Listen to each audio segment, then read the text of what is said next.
기도하겠습니다. 하나님, 주님 앞에 나올 때에 우리의 마음을 담아 올려드리는 예물이 있습니다. 주님, 이 예물을 받으시고 이 예물을 통하여 하나님의 은혜를 더하여 주시옵소서. 이제 하나님 말씀을 듣고자 합니다. 우리에게 허락하신 말씀 붙들고 살아낼 수 있도록 은혜를 내려 주시옵소서. 감사드립니다. 예수님의 이름으로 기도합니다. 아멘. 우리는 경건이라는 주제를 가지고 지금 말씀을 나누고 있습니다. 우리가 경건한 삶을 살기 위해 우리가 가장 먼저 살폈던 것은 기도였습니다.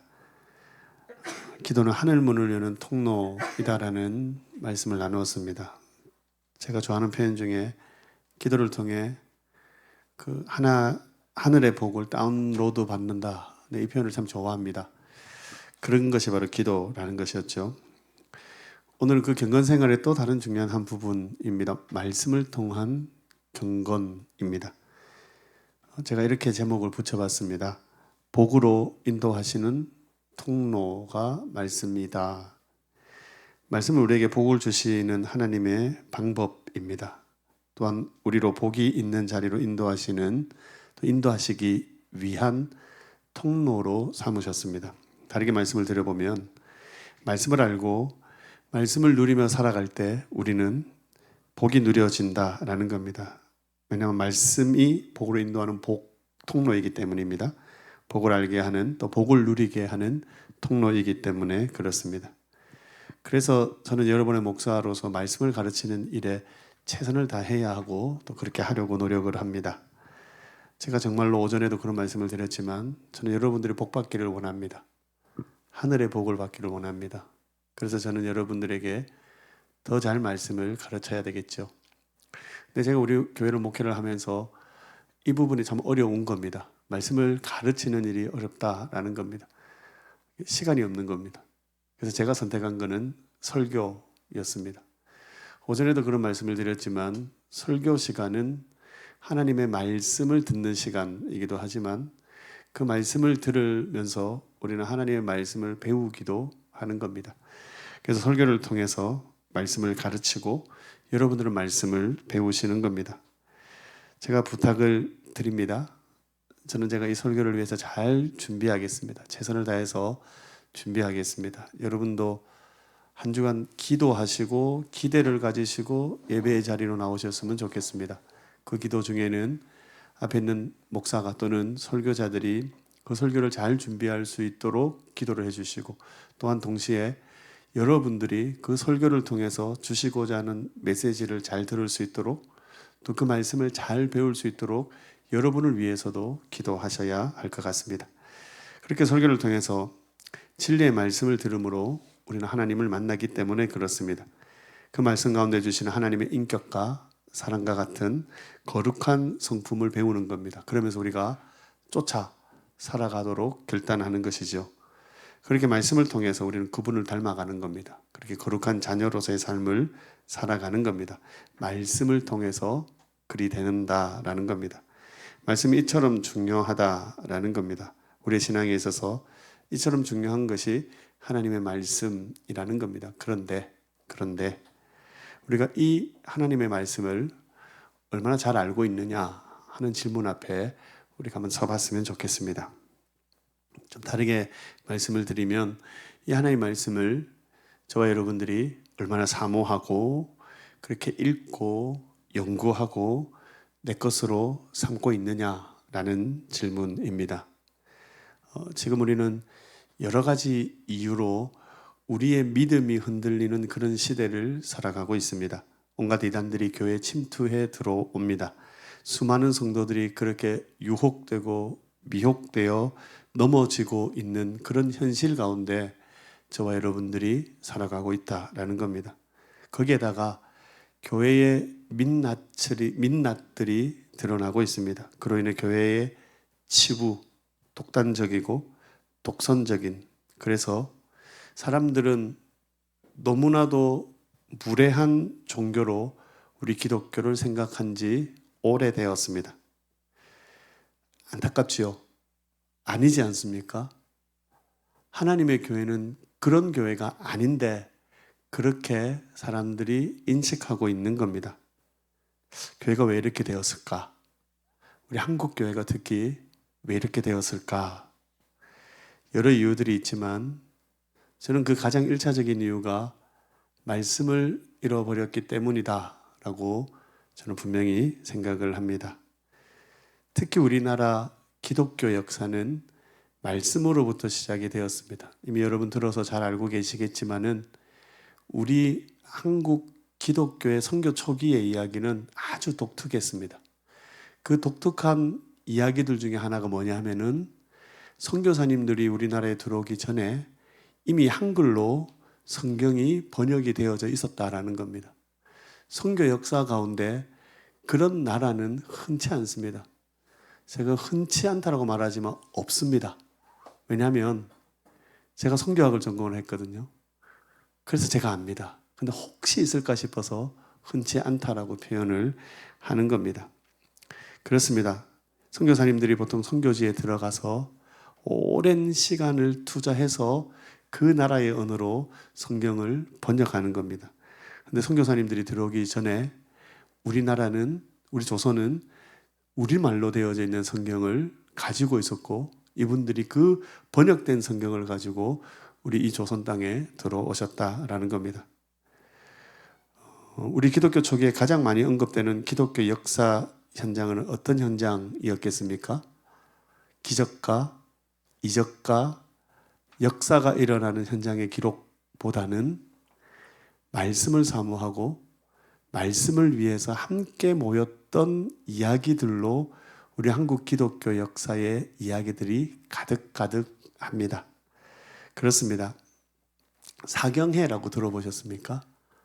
우리가 보통 말하는 부흥회 그리고 집회라는 표현이 우리 한국 교회의 초창기에는 거의 사용되지 않았습니다. 사경회라는 표현이었습니다. 말씀 그대로 말씀을 듣기 위해 모이는 겁니다. 심지어 서울에서 집회가 열리는데 저기 북한에서도 그러니까 그때는 이제 남북이 안 나눠져 있었으니까 먼 거리에서 며칠을 걸어서 참석하는 겁니다. 다 짐을 지고 쌀을 가지고 일주일씩 참여하는 그 사경회에 참여했다라는 기록들로 사실은 많이 가득 차 있습니다. 그런 신앙의 풍토 가운데 기독교는 그 당시에 큰 영향력을 끼쳤습니다. 사실 기독교 인구수는 굉장히 작았거든요. 그럼에도 불구하고 그때 한국 기독교는 그 조선 사회에 굉장히 큰 영향력을 끼쳤습니다. 기록이 조금 조심스럽기는 하지만은 우리가 아는 그 독립선언문에 서명한 33인 중에 16분이 기독교인이었으니까는요. 그럼 참 대단한 그런 우리 신앙의 선배들, 선진들 모습입니다. 그런 모습들이 말씀과 깊은 관계가 있다라는 것을 제가 말씀을 드리려고 하는 겁니다. 근데 반대의 경우도 있습니다. 저는 75년생이라서요. 70년대, 80년대 우리나라에 일어났던 부흥에 대한 이야기를 어느 정도 기억하고 있습니다. 70년대는 제가 기억을 못하고요. 70년대부터 이어서 영향을 받았던 80년대에 한국교회 부흥의 역사 현장에 저는 있었습니다. 어릴 때지만 부흥회나 집회에 아주 많이 참석했기 때문에 그렇습니다. 부흥회와 집회의 특징이 있습니다. 지금처럼 말씀을 잘 풀어서 설명해 주는 목사님들은 별로 안 계셨습니다. 그런데 그 부흥회 때마다 그 집회 때마다 놀라운 기적의 역사가 일어났습니다. 장풍을 날리면 장풍을 맞고 넘어지는 경우도 봤습니다. 안전뱅이가 일어나는 경우도 봤습니다.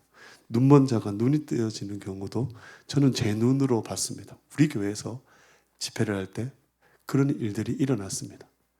제가 남의 교회 가서 봤으면은 짜고 했다라고라도 할 건데 정말 우리 교회에 그래 불편한 분들이 그런 놀라운 기적을 경험하는 그런 시대를 겪었습니다. 그러니 결과적으로 어떻게 될까요? 한국 교회가 굉장히 성장합니다.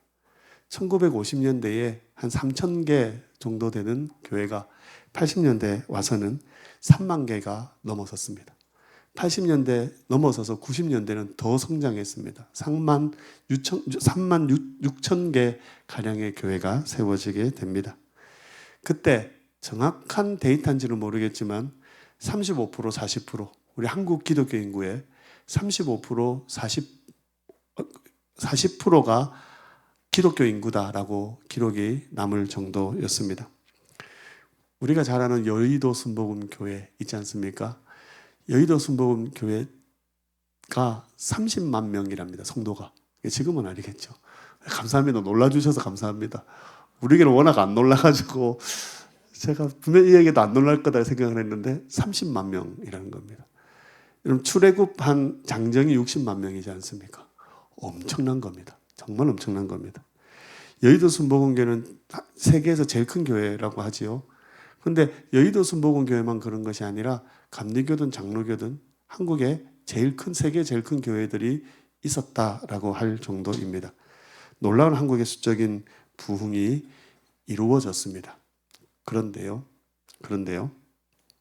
그저 기뻐할 일만은 아니었습니다. 90년대에 민주화가 어느 정도 우리나라에 정착하게 되었습니다. 그러면서 감추어져 있던 일들이 하나하나 드러나게 되었습니다. 여러분 전혀 기억을 못 하실 수도 있는데 제 기억에는 아주 생생하게 남아있는 한 청문회가 있습니다. 그 청문회는 일명 옷 청문회였습니다. 근데 그 옷 청문회의 주인공들이 누구였냐면 교회 권사님들이셨습니다. 그리고 정치인 장로님들이셨습니다. 거기에다가 한국교회에 내놓으라 하는 유명한 교회들이 그 청문회장에서 오르내렸습니다. 분명히 그때 한국교회는 최고의 시기를 보내고 있었음에 분명합니다. 90년대였으니까요. 그 결과로 상상할 수 없을 정도로 교회들이 커졌습니다. 성장했습니다. 근데 그 이면에 주님의 교회는 죽어가고 있었던 겁니다. 코로나 팬데믹을 겪으면서 우리 기독교의 민낯을 보게 되었습니다. 교회는 바른 판단을 할 수 없는 집단으로 매도되었죠. 그 원인은 교회를 비난하고 넘어뜨리려 하는 사람들의 의도가 분명히 있었을 겁니다. 그럼에도 불구하고 오늘 그 시대를, 그 시간을 보내면서 우리는 우리 자신을 돌아볼 때 그들의 말에 틀렸다라고 자신 있게 말하지 못하는 우리의 모습 또한 발견했습니다. 제가 그 표현을 써봅니다. 교회가 영광을 잃어버렸습니다. 우리가 주목해야 하는 것은 교회가 영광을 잃어버리기 전에 교회가 말씀을 잃어버렸다라는 겁니다. 교회가 말씀을 무시하는 겁니다. 그러면서 심지어 구약의 그 표현들처럼 하나님을 멸시하는 겁니다. 말씀하시는 하나님을 믿는다 하는데 그 하나님을 두려워하지 않는 겁니다.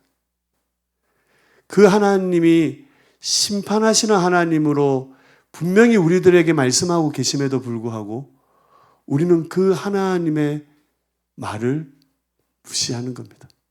하나님을 멸시하는 것이죠. 이제 주어진 본문으로 돌아가 보겠습니다.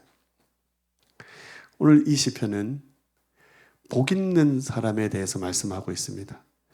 복 있는 사람에 대해서 이렇게 말씀하지요. 1절 다시 보십시다. 복 있는 사람은 악인들의 꾀를 따르지 아니하며 죄인들의 길에 서지 아니하며 오만한 자들의 자리에 앉지 아니하고. 한국교회는 큰 복을 받았다라고 많은 사람들이 이야기했습니다. 복을 받아서 부자가 되었고 복을 받아서 높은 자리에 올랐고 복을 받아서 많은 것을 누리게 되었다. 사람들이 간증하고 다녔습니다. 그런데 과연 그렇게 주장하는 내용들이 성경이 말씀하시는 그 하늘 복이 맞느냐라는 겁니다. 말씀드린 그런 복들이 성경이 말씀하는 복들이 아닐 수 있다고 여러분 생각해 보셨습니까? 분명히 성경은 물질의 복도 이야기하고 분명히 성경은 높은 지위에 대한 복도 말씀하시고 분명히 성경은 우리들에게 건강에 대한 복도 말씀하십니다. 그런 모양으로 하나님의 복이 임하기도 한다라는 겁니다. 그러면서 성경이 우리에게 또 분명하게 말씀하시는 내용이 있습니다. 여기 1절의 말씀대로 복 있는 사람은 악인들의 꾀를 따르지 않는다는 겁니다. 복 있는 사람은 죄인들의 길에 서지 않는다는 겁니다. 복 있는 사람은 오만한 자들의 자리에 앉지 않는다는 겁니다. 사랑하는 청년 뉴스 여러분, 여러분들이 이 땅을 살아가면서 가지시는 기대는 무엇입니까? 제가 늘 여러분 말씀드린 것처럼 여러분 돈 많이 버셨으면 좋겠고 건강하셨으면 좋겠고 여러분이 원하시는 그 자리에 오르셨으면 좋겠습니다. 하나님께서 여러분에게 복을 주셔서 그 복으로 인해 그 많은 것들을 누리셨으면 좋겠습니다. 근데 정말로 하나님이 주시는 복이어야 됩니다. 여기 1절에서 말하는 그런 것들로 인한 복 말고 여러분들이 정말로 하나님 말씀대로 사심으로 인해서 허락되어지는 그 하늘에서 오는 복을 받아 여러분이 부자가 되시고 여러분들이 높은 지위에 오르시고 여러분들이 건강하시고 여러분들의 소원들이 이루어지기를 원한다라는 겁니다. 반대로 여러분들이 아무리 많은 것을 가지고 높은 지위에 오르고 여러분들의 소원하는 일들이 이루어져도 여기 1절에 말하는 것처럼 악인들의 길을 따르고 죄인들의 길에 서고 오만한 자들의 자리에 앉아 있다면 그건 복이 될 수 없는 겁니다. 4절과 5절인데요. 여러분 성경으로 보십시오. 제가 한번 읽겠습니다.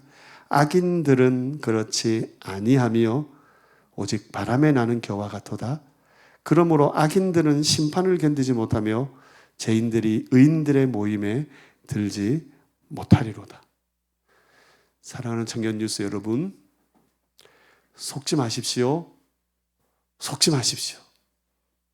분명히 저와 여러분에게 하나님은 말씀하십니다. 우리로 속지 않도록 분명한 말씀을 주십니다.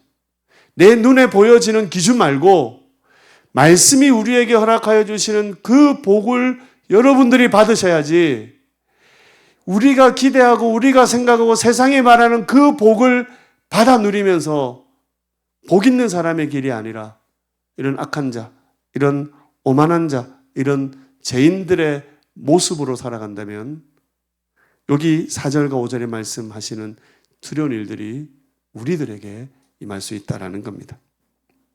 여러분 한 가지 기억하십시오. 우리 주님이 길이요, 진리요, 생명이십니다. 여기 우리 주목해야 되는 것은 유일한 길, 유일한 진리, 유일한 생명이시라는 겁니다. 여기 이 말씀에 그저 책에 기록된 글로만 보지 않으셨으면 좋겠습니다.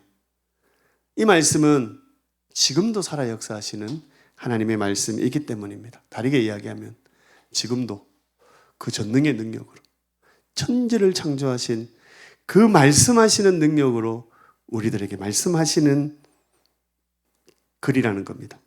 우리가 이 말씀을 그러니 즐거워하는 겁니다.